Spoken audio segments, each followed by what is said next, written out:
आपण आपली शेत जमीन ॲग्रिकल्चरल लँड आपण जर नॉन ॲग्रिकल्चरल लँडमध्ये कन्व्हर्जन केली असेल, येणे केली असेल आणि आपण फॉर एक्झाम्पल इंडस्ट्रियल किंवा कमर्शियल येणे केला आणि त्या ठिकाणी आपण एखादा हॉटेलिंगचा व्यवसाय वगैरे करता आणि हॉटेलिंगचा व्यवसाय करत असताना प्रॉपर्टी येणे केलेली आहे, तिचा टॅक्सेस सुद्धा तुम्ही त्याप्रमाणे पेड करत आहात.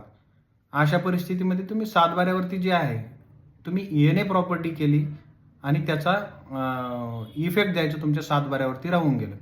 अशा परिस्थितीत काय झालं की भूसंपादनचं नोटिफिकेशन निघालं आणि भूसंपादन अधिकाऱ्यांनी ती लँड जी आहे ती संपादित केली आणि त्याचा मावेजा देताना तुम्हाला तुमच्या सातबाऱ्यावरती ती जमीन अजूनही ॲग्रिकल्चरल लँड दाखवते, म्हणून आम्ही त्याचप्रमाणे मावेजा देणार असं जर सांगितलं तर आपण ॲग्रिकल्चरल लँडप्रमाणे की नॉन ॲग्रिकल्चरल लँड प्रमाणे तुम्ही मावेजा घेणार.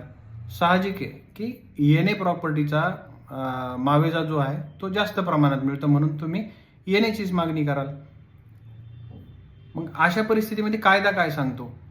कायदा असं सांगतो की जर तुम्ही तुमच्या प्रॉपर्टीचं येणे केलेलं असेल, तुम्ही त्या प्रॉपर्टीचा टॅक्स पेड करत असाल आणि सातबाऱ्यावरती जरी तुमचा येणेचा इफेक्ट दिलेला नसेल तरी सुद्धा तुम्हाला मावेजा जो आहे तो नॉन ॲग्रिकल्चरल लँड प्रमाणेच मिळायला हवा.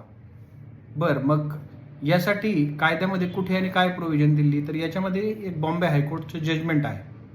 बॉम्बे हायकोर्टच्या जजमेंटमध्ये सविस्तर याबाबत बॉम्बे हायकोर्टचं जजमेंट आहे.